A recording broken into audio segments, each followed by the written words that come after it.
दोस्तों, महाराष्ट्र हमेशा से ही भारत का एक इम्पोर्टेंट पार्ट रहा है। ये शिवाजी की कर्मभूमि और मराठाओं की जन्मभूमि है। यहाँ की स्टेट कैपिटल मुंबई है, जो भारत का सबसे बड़ा शहर और देश की इकोनॉमिक कैपिटल के रूप में जानी जाती है। महाराष्ट्र ने हमेशा से ही भारत की जीडीपी में एक बड़ा कंट्रीब्यूशन किया है। बात करेंगे इस स्टेट के बारे में, हिस्ट्री से लेकर जियोग्राफी तक और बहुत सारे अननोन फैक्ट्स। तो बने रहिए दोस्तों मेरे साथ इस वीडियो में एंड तक। दोस्तों, इतिहास में मुड़कर देखा जाए तो भारत बहुत से धर्मों की जन्मभूमि भी रहा है। सदियों पहले बहुत से बुद्ध, जैन, हिंदू और मुस्लिम धर्म के साधुओं और फकीरों ने महाराष्ट्र में शरण ली थी। महाराष्ट्र में दूसरे एरिया से बहुत लोग आते हैं। महाराष्ट्र शब्द महारथी से निकला है, जिसका मतलब होता है कोई महान रथ चलाने वाला, या फिर ये शब्द संस्कृत के दो शब्दों से मिलकर भी बना हुआ माना जाता है, जिसका मतलब है महा प्लस राष्ट्र, यानी कोई महान देश। दोस्तों, रामायण टाइम पीरियड में अपने 14 साल के वनवास के दौरान भगवान राम गोदावरी तट पर बसे नासिक में पंचवटी में रुके थे। यहीं से लंका के राजा रावण ने माता सीता का हरण किया था। इसके अलावा आगे महाभारत टाइम पीरियड के कई ग्रंथों में महाराष्ट्र का उल्लेख मिलता है। वर्ल्ड फेमस अजंता और अलोरा की गुफाएं महाराष्ट्र के संभाजी नगर के पास स्थित हैं। ये गुफाएं कई हजार साल पुरानी हैं, लेकिन बौद्ध गुफाएं होने के कारण इनको 2 BC से 7th सेंचुरी AD तक माना जाता रहा है। लेकिन धीरे धीरे अब कई नई रिसर्च से ये धारणा बदल रही है। मुंबई के गेटवे ऑफ इंडिया से लगभग 12 किलोमीटर दूर स्थित एक जगह है जो एलिफेंटा के नाम से वर्ल्ड फेमस है। मुंबई में ऐसी कई गुफाएं हैं, इनमें से एलिफेंटा, महाकाली और कनेरी की गुफाएं फेमस हैं। ये सभी की सभी हजारों साल पुरानी एंशिएंट केव्स हैं। वैदिक टाइम के एंशिएंट इंडिया के 16 महाजनपदों में से एक अशमक में महाराष्ट्र के कई हिस्से आते थे।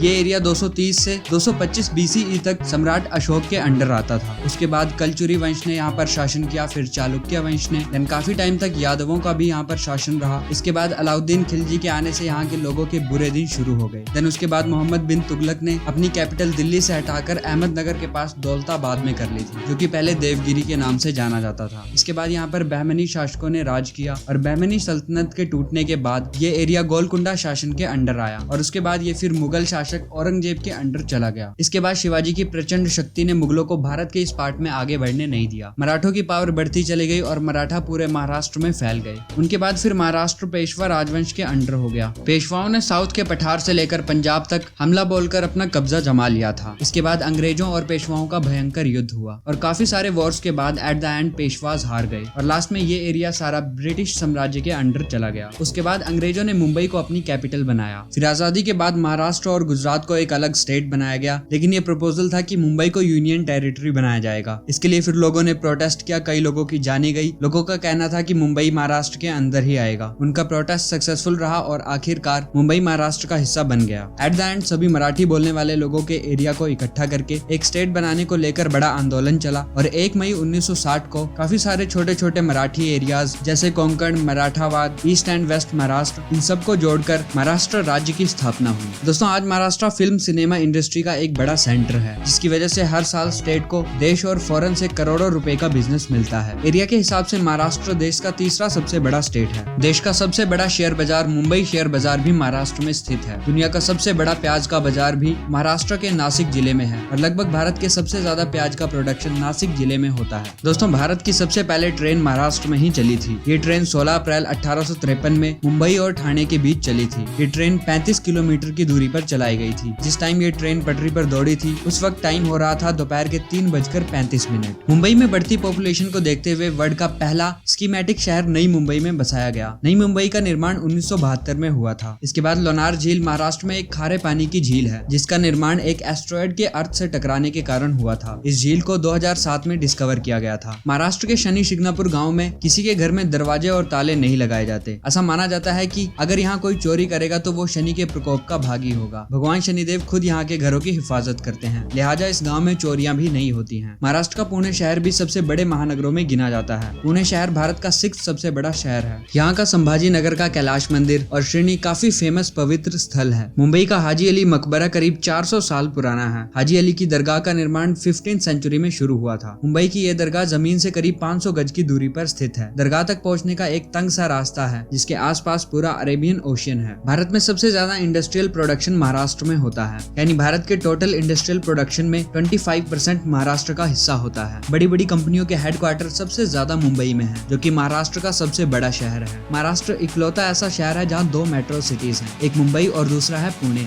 नागपुर एक ऐसी सिटी है जो किसी भी स्टेट की कैपिटल नहीं होने के बावजूद भी यहाँ पर रिजर्व बैंक ऑफ इंडिया की ब्रांच है। गणेश चतुर्थी महाराष्ट्र में सबसे ज्यादा इंपॉर्टेंस रखती है। ये त्योहार महाराष्ट्र में काफी धूमधाम से मनाया जाता है। महाराष्ट्र में लगभग 350 किले हैं, इसलिए कहा जाता है कि किले महाराष्ट्र की महिमा है। इन किलों में ज्यादातर किले महान मराठा शासक छत्रपति शिवाजी से जुड़े हुए हैं। महाराष्ट्र में ही एक बीबी का मकबरा भी है। इस मकबरे की वास्तुकला वर्ल्ड फेमस है और ये ताजमहल से प्रेरित है, इसलिए इसे दक्कन का ताज भी कहा जाता है। ये मकबरा मुगल सम्राट औरंगजेब की पत्नी रबिया उल दौरानी उर्फ दिलरास बानो बेगम का एक सुंदर मकबरा है। माना जाता है कि इस मकबरे का निर्माण राजकुमार आजम शाह ने अपनी मां की याद में 1651 से 1661 के दौरान करवाया था। इन सभी फैक्ट्स के अलावा भारत की सबसे पहली फिल्म राजा हरिश्चंद्र भी महाराष्ट्र में ही बनी थी, जो दादा साहेब फाल्के ने नासिक जिले में बनाई थी। दोस्तों, आई होप महाराष्ट्र के बारे में आपको काफी कुछ जानने को मिला होगा। अगर वीडियो इन्फॉर्मेटिव लगा है तो इसे लाइक और शेयर करने के साथ साथ चैनल को सब्सक्राइब करना ना भूलें। Thanks for watching, see you in the next one.